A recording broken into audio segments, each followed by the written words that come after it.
beautiful are the orchards of Putley. People come for miles around to see them. It was ever thus.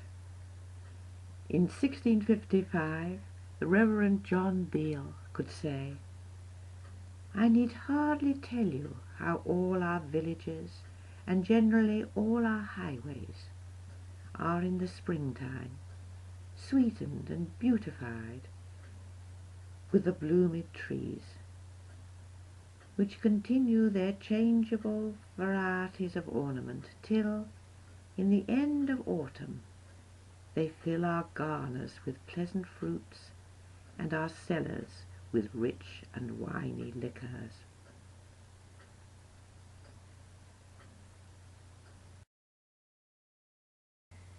Norman Stanier of Dragon House Cropsharers is descended from the yeoman family, the Brookses, of Upper House, Putley. So apples using as less make them, producing as little carbon and as little energy as possible. Right. So now it's gone to Heineken, which actually I was quite sceptical about. Heineken have really sort of put their money where their mouth is, but I actually think Heineken have realised that they bought Scottish and Newcastle, who'd bought Bulmers, and I spoke to someone the other day who worked for Heineken who came on the trip, and he said when Scottish and Newcastle brought Bulmers, they didn't really know what they were buying. You know, they knew nothing. They were a brewing company, Scottish and Newcastle. They didn't know anything about fermenting, and they got it at an absolute knockdown price, and weren't really able to maximise its potential. But Heineken, you know, are realising that the beer and lager market is sort of fairly stagnant, but the cider market isn't, and there isn't mainstream cider in Europe.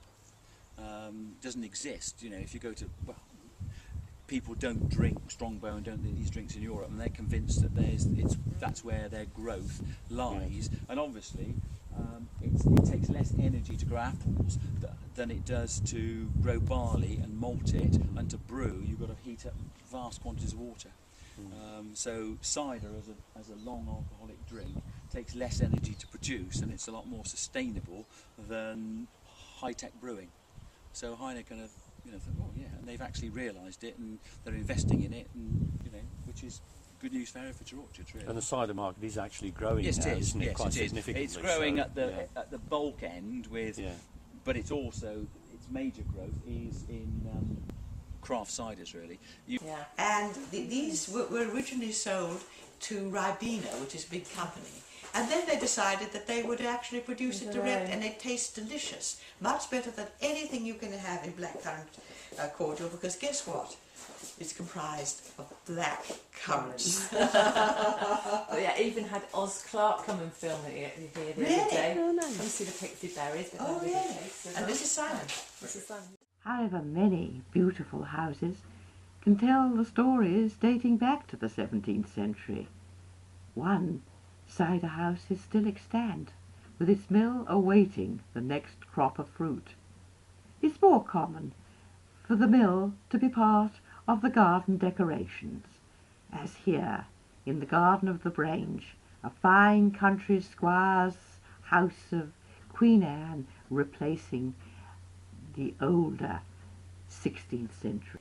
In 1787, the Putley church wardens could boast in the Times, "Every man lives under his own apple tree and his own pear tree. When we meet, cider contents us, which the neighbours, at whose houses we do business, give us."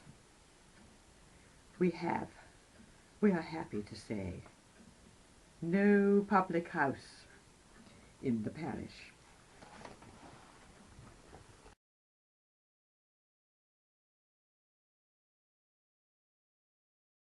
Church was the renovations of the church took place, but the pew would have taken up at least two of these existing pews, and of course it'd probably be on this side, so it would have taken right up. I'm standing here, probably up to here, and would of course gone right up, perhaps 4 feet